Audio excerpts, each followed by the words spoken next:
멤버십 가입 그리고 구독, 좋아요 감사합니다. 2026년 1월 20일 워싱턴 DC는 그야말로 숨막히는 긴장감에 휩싸였습니다. 아무런 예고도 없이 백악관 브리핑룸에 도널드 트럼프 대통령이 섰죠. 그리고 그거 던진 딱 한 문장, 이 한 문장이 전 세계 금융 시스템의 기초를 그냥 뿌리채 뒤흔들어 버렸습니다. 이건 그냥 정치적인 약속이나 립서비스가 아니었어요. 수십 년 동안 이어져 온 낡은 경제 질서의 종말, 그리고 완전히 새로운 방식의 달러 패권 시대가 열렸음을 알리는 아주 명백한 선전포고였습니다. 오늘 이 폭탄 선언이 대체 무슨 의미를 가지는지, 그리고 이 선언이 어떻게 새로운 금융 인프라의 등장을 가리키고 있는지, 그 실체가 뭔지 아주 깊숙이 파헤쳐 보겠습니다. 오늘 우리가 함께 따라갈 여정은 이렇습니다. 먼저 모든 사건의 발단이죠.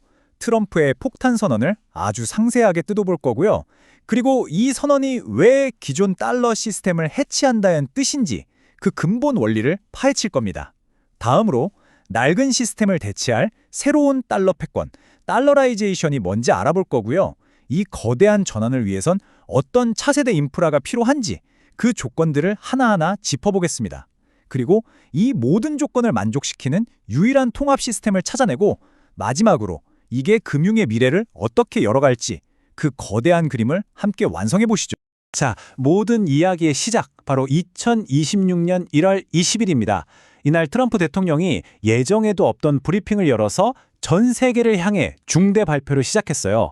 기자들은 그냥 평소처럼 국정 현안 보고하겠거니 했는데 그의 입에서 나온 말들은 미국의 경제정책, 아니 세계 경제 질서의 방향 자체를 완전히 틀어버리는 내용이었습니다. 이건 그냥 연설이 아니었어요. 이미 진행된 변화에 대한 결과 보고이자 앞으로 닥쳐올 거대한 파도에 대한 예고편이었죠.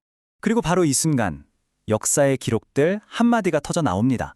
내년에는 무역 적자가 없을 것입니다. 여러분, 이 한 문자는요, 경제학 교과서 전체를 그냥 찢어버리는 것과 같은 엄청난 충격이었어요. 왜냐고요? 지난 50년 동안 세계 경제는 미국의 무역 적자라는 일종의 산소호흡기에 의존해서 돌아갔거든요.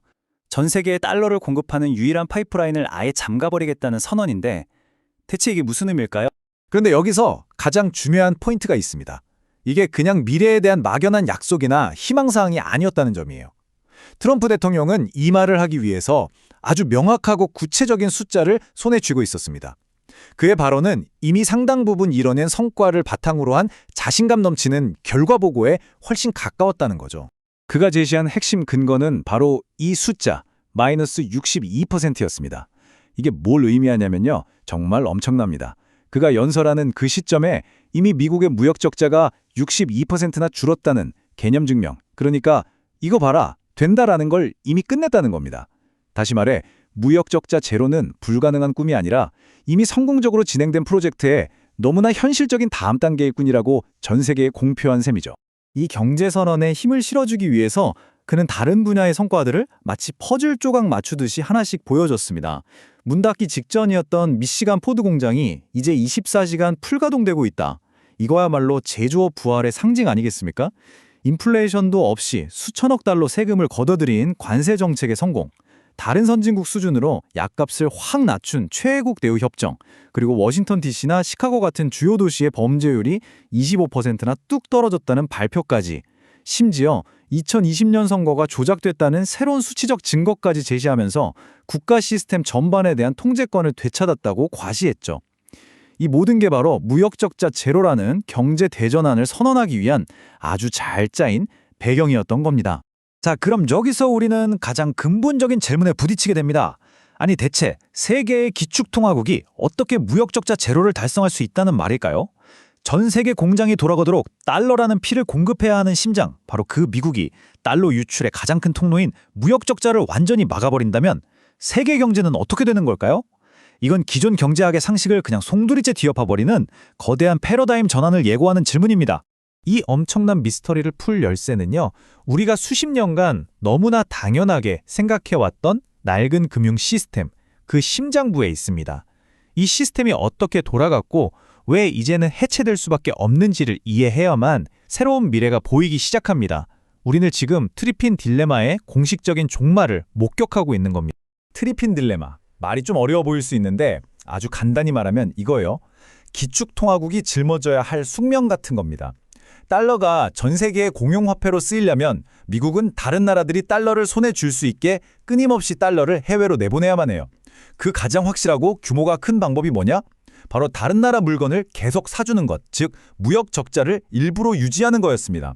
결국 자국 경제의 이익, 무역 흑자와 세계 경제를 유지하기 위한 필요, 달러 공급과가 서로 충돌하는 딜레마, 바로 이게 트리핀 딜레마죠. 자, 이 슬라이드가 바로 그 낡은 시스템이 어떻게 돌아가는지 아주 명확하게 보여줍니다.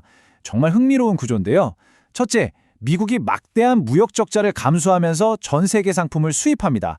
둘째, 이 과정에서 달러가 미국 밖으로 폭포수처럼 쏟아져 나가서 세계 경제에 공급되죠. 셋째, 이렇게 달러를 번 다른 나라들은 그 돈으로 뭐를 하냐? 다시 미국 국채를 사들여서 달러 시스템의 안정성을 유지시켜줍니다. 하지만 이 순환을 유지하기 위해 치러야 했던 치명적인 대가가 있었어요. 바로 미국의 제조업 기반이 텅텅 비어버리고 러스트벨트 같은 게 생겨나는 등 국가 경제의 근간이 무너져 내린다는 것이었습니다. 즉, 무역 적자는 실수가 아니라 이 시스템을 유지하기 위한 필수 기능이었던 셈입니다. 그렇기 때문에 핵심은 바로 이겁니다. 트럼프의 무역 적자 제로 선언은 단순히 숫자를 바꾸겠다는 게 아니에요. 미국이 더는 자국 산업과 노동자를 희생시켜가면서까지 세계의 최종 구매자 역할을 하지 않겠다는 아주 의도적이고 전략적인 정책 전환의 공식적인 신호탄인 거죠. 하지만 이걸 보고 이제 달러 패권이 끝나는구나 라고 생각하면 정말 큰 오산입니다. 오히려 정반대예요. 이건 수동적으로 달러를 공급하던 옛날 방식을 버리고 훨씬 더 강력하고 새로운 메커니즘을 통해서 전 세계가 달러를 쓸 수밖에 없도록 만들어버리는 새로운 시대의 시작입니다. 우리는 이걸 시스템을 통한 달러라이제이션이라고 부를 수 있겠습니다. 자, 이 비교표가 모든 걸 명확하게 설명해 줍니다. 왼쪽의 낡은 모델을 보세요. 미국이 상품을 사주면서 수동적으로 달러를 공급했고 그 대가로 자국 제조업은 약해졌고 달러의 가치는 사실상 국가 부채에 묶여 있었죠. 하지만 오른쪽의 새로운 모델은 완전히 다릅니다. 이제는 전 세계가 미국의 시스템을 사용하기 위해서 능동적으로 달러를 구해야만 하는 구조예요. 이걸 통해 미국의 제조업은 다시 강해지고 달러의 가치는 빚이 아니라 미국의 생산성과 기술력에 직접 뿌리를 내리게 됩니다. 우리가 여기서 말하는 달러라이제이션은요, 그냥 다른 나라가 자국 통화 대신 달러를 쓰는 그런 옛날 개념이 아닙니다. 이건 새로운 디지털 경제, 그러니까 AI와 로봇이 생산의 주역이 되는 시대에 모든 경제활동의 가장 바닥에 깔리는 결제 층위, 세틀먼트 레이어로 달러를 강제하는 거대하고 통제된 글로벌 시스템의 구축을 의미합니다. 이 전략의 핵심을 한 문장으로 요약하면 이겁니다. 과거에는 미국이 우리 물건을 사주니까 달러가 필요했다면 이제는 미국이 만든 시스템 없이는 단 하루도 경제활동을 할 수 없기 때문에 달러를 갈구하게 만드는 것, 수동적인 구매자에서 능동적인 시스템 공급자로 힘의 균형을 완전히 뒤집어버리는 게 바로 새로운 달러 패권의 본질인 거죠. 자, 그럼 이런 거대한 글로벌 달러 시스템을 실제로 만들려면 대체 어떤 조건들이 반드시 필요할까요? 지금부터 새로운 글로벌 금융철도를 깔기 위한 구체적인 설계도를 함께 살펴보겠습니다. 이 새로운 인프라가 갖춰야 할 절대로 타협할 수 없는 필수 조건들입니다. 첫째, 수십억 명의 인류에게 도달해야 하니까 특별한 장비 없이 누구나 가진 스마트폰으로 접근할 수 있어야 하고요. 둘째, 자금 세탁 방지 같은 모든 국제 규제를 지키기 위해 시스템 자체에 은행급 신원 인증, 즉 KYC가 완벽하게 내장되어야 합니다. 셋째, 개인의 자산 소유권을 보장하기 위해 중앙기관이 통제할 수 없는 비수탁 지갑이어야 합니다. 넷째, 단순히 거래만 처리하는 결제망이 아니라 시스템 안에서 만들어진 가치를 참여자에게 공정하게 나눠주는 경제 엔진을 가져야 하고요. 마지막으로 가장 중요한 조건입니다. 미래의 A2A 경제, 즉 인간과 AI 그리고 로봇 에이전트가 서로 자유롭게 거래하는 시대를 완벽하게 지원해야 합니다. 여기서 우리가 꼭 기억해야 할 점은요, 이게 그냥 성능 좋고 빠른 최고의 암호화폐를 뽑는 대회가 아니라는 사실입니다. 이건 방금 말한 모든 까다로운 조건들을 따로따로 조립하는 게 아니라 하나의 시스템 안에서 완벽하게 통합해서 구현한 단 하나의 완전한 경제 운영 체제, 이코노믹 OS를 찾는 과정이라는 거죠. 자, 이제 앞서 제시된 조건들을 기준으로 현재 시장에 나와 있는 후보들을 하나씩 대입해 보면서 어떤 프로젝트가 이 엄청난 임무를 수행할 수 있는지 속어법을 통해 논리적으로 한번 찾아보겠습니다. 자, 이 비교표에 사실상 모든 해답이 담겨 있다고 해도 과언이 아닙니다. 글로벌 스마트폰 접근성, 통합 KYC, 비수탁 지갑, AI/로봇 연산 엔진, 인간 배당 모델, 그리고 이 모든 것의 시스템 통합성까지 이 모든 항목에서 유일하게 단 하나도 빠짐없이 모든 체크 표시를 받은 건 파이 네트워크뿐입니다. 다른 유력한 경쟁자들은 하나같이 이 거대한 비전을 수행하기에는 치명적인 약점, 즉 빠진 조각들을 가지고 있다는 거죠. 하나씩 한번 볼까요? 먼저 월드코인, 홍채 인식으로 당신이 진짜 인간이라는 걸 증명하는 인간 증명 기술, 이거 아주 강력합니다. 하지만 딱 거기까지예요.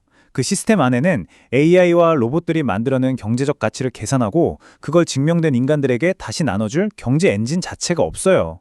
그러니까 누가 인간인가는 아는데 그 인간에게 뭘 줘야 할지에 대한 해답이 없는 거죠. 다음은 아카시나 랜더 같은 디핀 프로젝트들입니다. 이런 프로젝트들은 기계와 기계가 소통하고 연산 능력을 공유하는 강력한 인프라, 그러니까 기계 경제 쪽은 정말 뛰어납니다. 하지만 결정적으로 그 기계들이 벌어들인 막대한 부를 검증된 전 세계 인간들에게 나눠줄 대규모 KYC와 인간 배당 모델이 빠져 있어요. 기계 경제와 인간 경제를 연결할 다리가 처음부터 설계되지 않은 셈이죠. 그렇다면 이더리움이나 솔라나 같은 기존의 레이어 1 블록체인들은 어떨까요? 이쪽은 지갑이나 디파이 같은 금융 인프라는 아주 잘 되어 있죠. 하지만 치명적인 약점은 프로토콜 자체에 KYC, 신원 인증 기능이 없다는 겁니다. 신원 확인을 하려면 외부의 다른 솔루션들을 덕지덕지 붙여서 써야만 해요. 이건 기존 은행들이 요구하는 완벽하고 통합된 마찰없는 규제 준수 시스템과는 거리가 너무 멀죠. 그리고 바로 이 지점이 다른 프로젝트들이 나쁘다는 게 아니라 불완전하다는 것이라는 말의 의미를 명확하게 보여줍니다. 미래 경제는 여러 부품을 억지로 조립한 컴퓨터가 아니라 처음부터 완벽하게 설계된 애플 제품처럼 아주 매끄럽게 작동하는 풀스택 통합 시스템을 요구하기 때문입니다. 자, 이제 마지막 장입니다.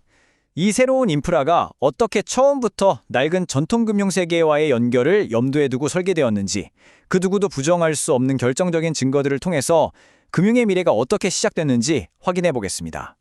파이 네트워크의 KYC 시스템은 그 혈통부터가 다릅니다. 개발 초기에 파이는 요티라는 디지털 신원 확인 서비스와 협력했어요. 이 요티라는 회사는 그냥 스타트업이 아니라 이미 영국 정부를 비롯해서 전 세계 유수의 금융기관들이 고객 신원 확인을 위해 실제로 사용하고 있는 은행 등급의 최고 수준 솔루션입니다. 이게 뭘 의미하겠습니까? 파이의 신원 확인 시스템은 설계 첫날부터 전통금융 시스템이 요구하는 가장 까다로운 기준을 완벽하게 만족시키도록 만들어졌다는 겁니다. 더 놀라운 건 기술적인 선도성입니다.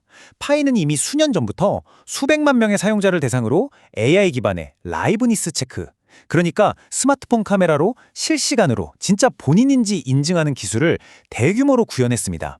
이거 전통 은행들이 비대면 계좌 만들려고 비슷한 기술을 앞다퉈 도입하기 시작한 것보다 몇 년이나 앞선 일이었어요.